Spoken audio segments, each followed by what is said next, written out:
जो मैंने रिस्क नहीं 24,369 पुट नहीं से एवरेज करेंगे 24,408 जदि मार्केट उपरक उठे। तेज आम जा चार्ट को चार्ट्रे आपण देखो कंडीशन कौन अच्छी बर्तमान मुझे प्ले करके देखेबी जे चार्ट केमी आमर चारिटा लाइन को रेस्पेक्ट दूसरी देखो आप भल भाव मार्क करूँ 9:40 रु यहाँ हूँ लाइन ड्र है सका मर्निंग 9:40 रु आपण मैंने देखो मु प्ले कर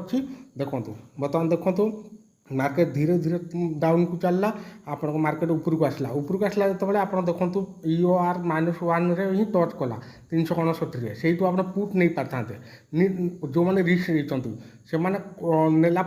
मार्केट जो तौक आसो 24,269 से सेफ ट्रेड जो मैंने सेफ माने चाहूँगी से तले 24,269 पाखे पहुँचले मार्केट को प्रॉफिट बुक करें कि जो मैंने